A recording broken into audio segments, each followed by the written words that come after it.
প্রশ্নটিতে বলেছে 3x² plus ax plus 24 equals to 0, যেখানে a greater than 0 সমীকরণের একটি বীজ অপরটির বর্গ হলে a স্কোয়ারের মান কত। তাহলে এখানে যেহেতু বলেছে একটি বীজ অপরটির বর্গ, তাহলে আমরা ধরি একটি বীজ সমান চিহ্ন আলফা, তাহলে অপর বীজটি কী হবে? অপর বীজ আলফা স্কোয়ার। এবার আমরা বীজ দুটির গুণফল আকারে বের করতে পারি। Alpha into alpha square equals to কী হবে? বীজ দুটির গুণফল কি? ধ্রুবক পদ বাই এ। তাহলে ধ্রুবক পদ কত আমাদের এখানে? 24, আর এ হচ্ছে 3।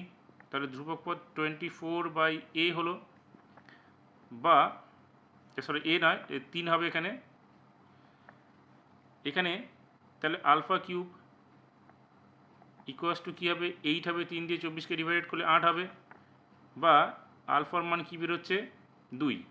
তাহলে আলফা স্কোয়ার ইকুয়ালস টু কী হবে? 4 হবে।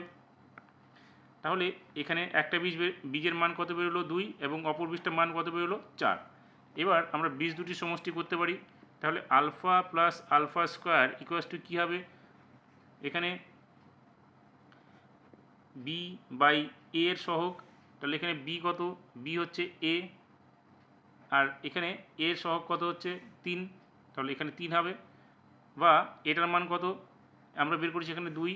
তাহলে 2 প্লাস আলফা স্কোয়ারের মান আরেকটি বীজ কত? 4।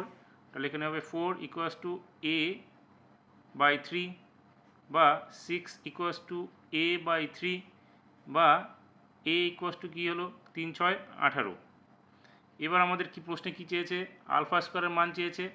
তাহলে সরি এ স্কোয়ারের মান চেয়েছে। তাহলে এ স্কোয়ার ইকুয়ালস টু কী হবে? 18 স্কোয়ার হয়ে যাবে। তাহলে 18 ইন্টু 18 মানে এটাকে গুণ করলে কত হবে? 324 হবে। তার মানে আমরা পেয়ে গেলাম কত? প্রশ্নে যেটা চেয়েছিল আলফা এ স্কোয়ারের মান কত, তাহলে আমরা পেলাম এ স্কোয়ারের মান হচ্ছে 324।